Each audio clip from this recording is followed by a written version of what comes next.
The upcoming stories can all be found in various religious texts, but the atheist content creators telling the stories are drunk. So, whilst the stories are genuine, the details may be embellished.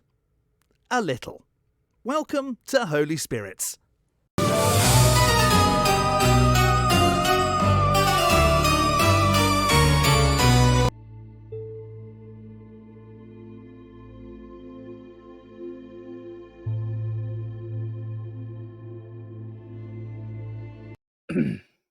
Raise your glass. May your house be protected by benevolent spirits and your nightmares be but thrilling dreams. And may you dance with demons until dawn breaks their spell. Go now with our blessing, ye faithful servants of spook. And remember, 'tis better to give scares than to receive them. In nomine Buther et Shriekus et Spiritus Gulicus. Amen.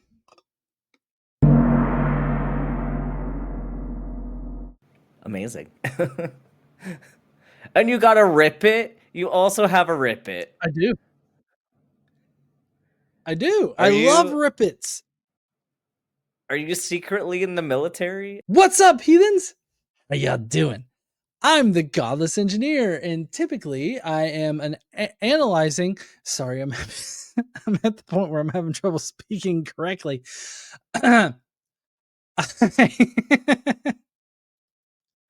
I typically analyze apologist claims to give you the best arguments and information so that you can stand up and use your voice. But today I am going through, excuse me 1 second.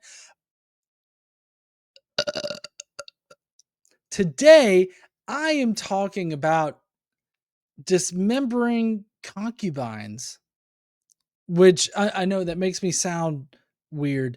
Sorry, it's a biblical story about the moral teachings of dismembering concubines. Hold on, let me try that again. This is the story of why in the Bible there's a dismembered concubine in the vein of like a Dexter show, but at the same time with a different message. That's the best way I can explain this fucking bullshit. It's basically like the Chainsaw Massacre, but without the chainsaw, and we honestly don't know how this dude cut up the body. Anyways, okay, so just imagine yourself, you're just a normal bro, right? You're sitting with your tribe next to the fire, you're having a good time, you're roasting some goat meat over there. Of course, you know, maybe somebody fucked it, we don't know. But when a delivery guy shows up, and he shows up on his, you know, horse, camel, whatever kind of riding thing he's got, but he doesn't require a signature or anything. He's just got a burlap sack, and it smells like it just crawled out of hell's dumpster. And you open it, thinking that it might be bread or something that's just maybe went bad. But nope. Inside, it's a severed human arm. You're like, who the fuck is going to send me this? And yeah, it's just some poor woman's arm. It's very obviously a female arm. Somebody just fucking cut off an arm and sent it to a bro. And you're like, oh, what the fuck is going on here? But there's a note inside. And you're like, oh man, I gotta investigate this shit. So anyways, you read the note and it's real casual. Like it's not that big of a deal, but it really is because it's a fucking severed arm. But he's like sending out, it's like the dude, the bro, was sending out wedding invitations. Like it was just very nonchalant. And it's like, from the Levite over here, RSVP to join this angry mob.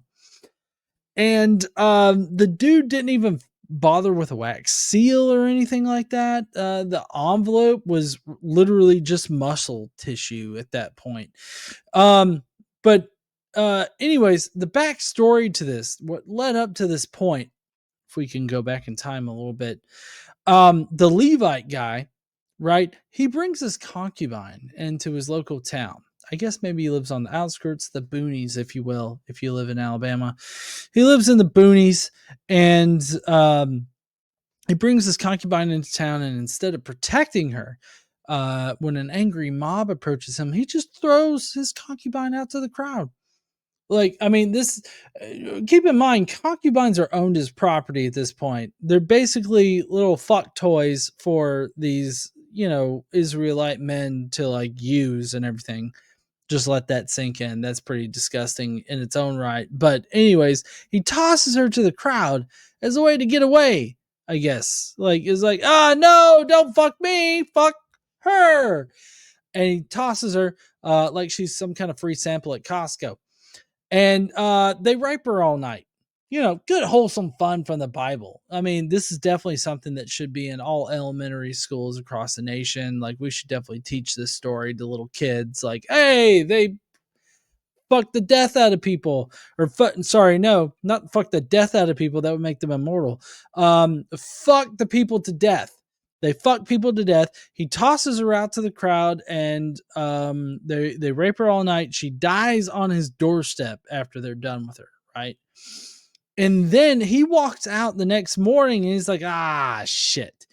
And so, like a normal person for the Bible, he decides to cut her up into 12 pieces because there's 12 tribes. And he's like, fuck it, I'll just send one piece to every tribe in Israel. And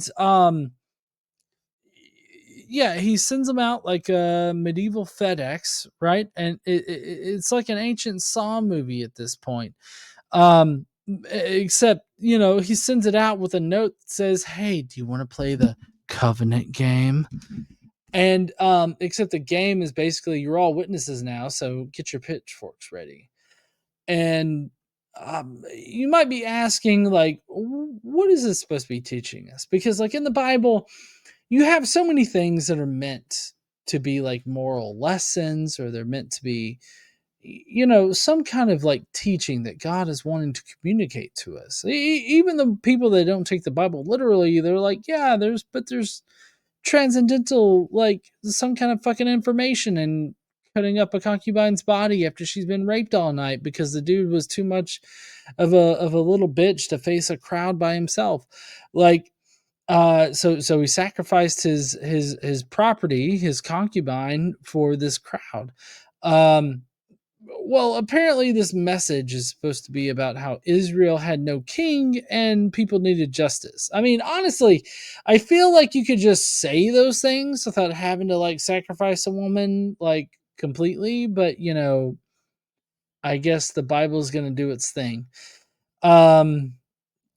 Nothing says law and order like UPSing your girlfriend's torso around the country. And also it's the Bible's way of saying society falls apart without any kind of hierarchy.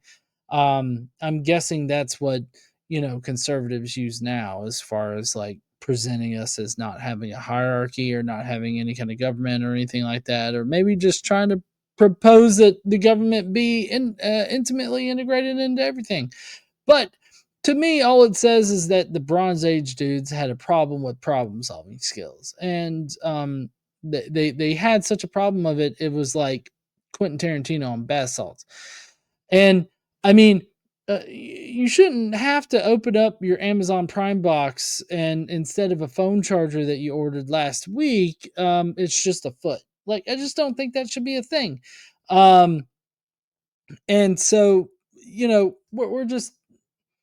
we're all sitting here around the proverbial campfire listening to these stories as told by Yahweh or somebody else. I don't know who the fuck that could be. But the moral of the story is the Bible's fucked up. Don't listen to the Bible. And Christian morality, Hebrew Bible morality is pretty fucked up. And I think that should be the real takeaway from this, is that the Bible doesn't contain any kind of moral truths, only dismembered concubine bodies, which is a problem in and of itself.